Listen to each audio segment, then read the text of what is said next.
Thanksgiving edition. Hello. So, the title of today's message is You Find What You're Looking For.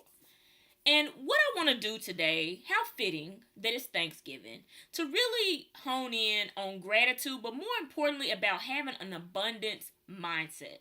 So, I want to challenge some of the myths and some of the things that we possibly say and focus on and just how we can shift our perception on some of these ideas and just look at them differently, because it's so true. We get exactly what we're looking for. So here are my thoughts on gratitude and you find what you're looking for, shifting our perceptions. Number one, what we focus on expands. So if I spend all of my energy focusing on, say, if I'm thinking from a scarcity mindset, I'm saying I don't have this, I don't have that, then more of that is going to continue to show up for me. I was listening to this podcast a couple of weeks ago. Shannon Carlisle, shout out. And she was talking about cars. When you put your eye on a certain car, say you're looking to buy a car, you see that car again, you start seeing it all over the place. I'm looking for this gray Honda. You start seeing it all over the place. So if we focus our energy on certain things, then it's going to expand for us. More of that is going to show up for us. So I just challenge you, if you have a negative thought, one of the things that I like to say to myself is, how can I see this differently? How can I see this differently? How can I look at this as a way for me to learn? What can I do? So I challenge you to focus your energy on more of what you want and not so much of what you don't want. Number two. So in light of Thanksgiving, yes, Thanksgiving, the question we ask here, because I'm going to be honest, I love to receive, B. I love to receive, but I also understand the importance of giving.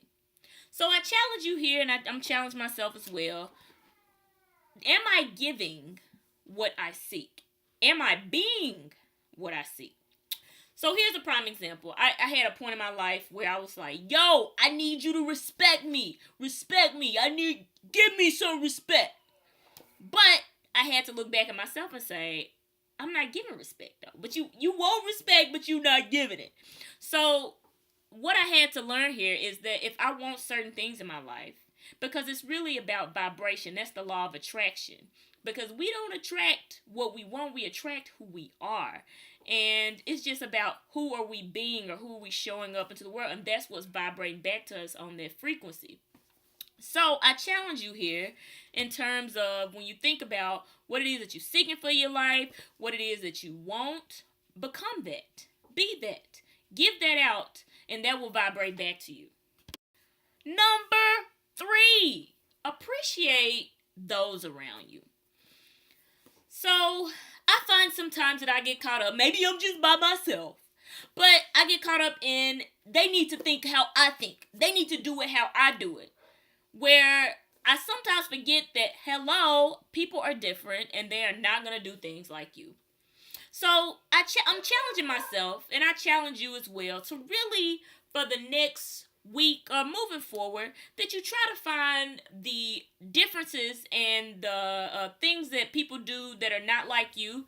Look at those as blessings or gifts to really teach you things not only about yourself, but also just appreciate the differences and the diversity that another person brings to your life. Because if you think about it, how much fun would it really be if we were all the same anyway? But then the other piece of that, I find sometimes even in relationships, what we do is that we focus on what the other person is not doing right.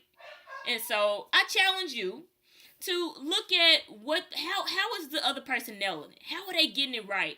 And if we go back to point number one, what we focus on expands.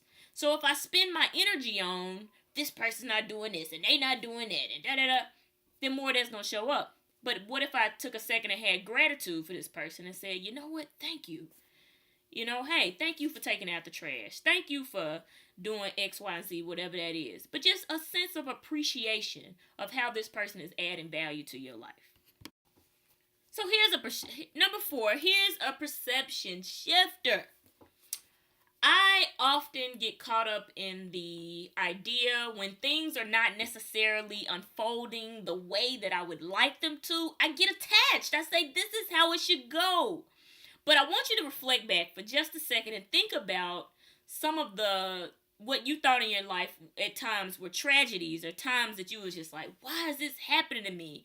And I want you to think about how that was strategically placed in your life, and when you look back at it now, you say, man, I'm glad that happened because X, Y, and Z took place because of that. This is what I learned from that.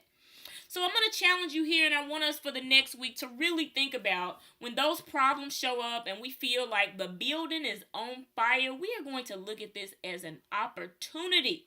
This is an opportunity because we get what we're looking for. Challenge, change, those things are inevitable. They're absolutely going to happen. And as always, it's all about our response to those things. So I challenge you, when that thing comes up, look at this as an opportunity. This is something I need to learn, and this is strategically placed in the story of my life to help me become an even higher version of myself. So let's wrap this Thanksgiving workout up in a nice little bow. Number 1, what we focus on expands. Back to the title of the message, we find exactly what we're looking for. Number 2, become that which you seek. Give that which you seek, and it will vibrate back to you. Number 3, appreciate those that are around you. Look at what these people around us, what they're doing right. And number 4, challenges are opportunities to help us grow and to become the highest version of who we are. So have a happy Thanksgiving, and thank you for tuning in today for this Thanksgiving edition of Mental Push-Up Thursday. But I'm out of here. I'm about to get on some chitlins and some greens and cornbread and all of that. But it's the Dorky Jock signing off, baby. And I'm out.